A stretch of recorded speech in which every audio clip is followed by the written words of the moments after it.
আমি দোয়া করছি, আল্লাহ তুমি আমাকে এই মেয়েটার সাথে বিয়ে করো, আল্লাহ তুমি আমাকে এই চাকরিটা দাও।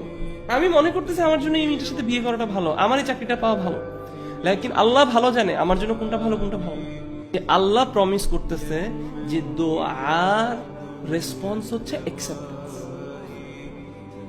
এই আয়াতটা পড়ে ওয়াকালা রব্বুকুম উদউনি আস্তাজিব লাকুম, আল্লাহ বলছে দোয়া করো কবুল করো, মানে দোয়া করলেই কবুল হয়।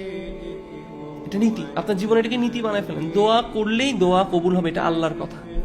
কিন্তু দোয়া কবুলের তিনটা সূরা আছে, তিনটা চেহারা আছে, তিন ভাবে দোয়া কবুল হয়।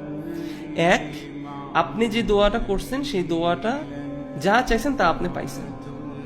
অথবা দুই, আপনার এই দোয়া করার জন্য আপনার থেকে একটা কোনো বালা মুসিবত, মানে কোনো একটা হার্ম আপনার থেকে রিমুভ করা হলো। অথবা তিন, আপনি যে দোয়াটা করছেন, আপনি যা চাইছেন সেটা আপনাকে দেওয়া হয়নি, কিন্তু সেটার রিওয়ার্ড আপনার জন্য আখিরাতে জমা রাখা হয়েছে।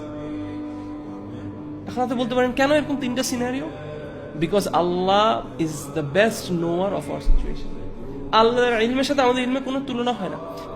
সো আমার কাজ হচ্ছে আল্লাহকে শুধু চাওয়া এবং বিশ্বাস করা, চাইছি মানেই কবুল হবে। কিভাবে কবুল হবে? এই তিনটা যে কোনো একভাবে কবুল হবে, আলহামদুলিল্লাহ। তার মানে জাস্ট দোয়া করা, চাওয়াটাই, আপনি চাওয়ার সময় থেকেই আপনার এনজয়মেন্ট শুরু হওয়া উচিত। আমরা দোয়া করে অপেক্ষা করি দোয়া কবুল হইলে খুশি হই।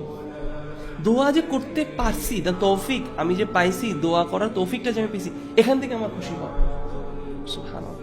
এবং দোয়া থেকে দূরে থাকা ইজ অ্যারোগেন্স, এটা হচ্ছে অহংকার।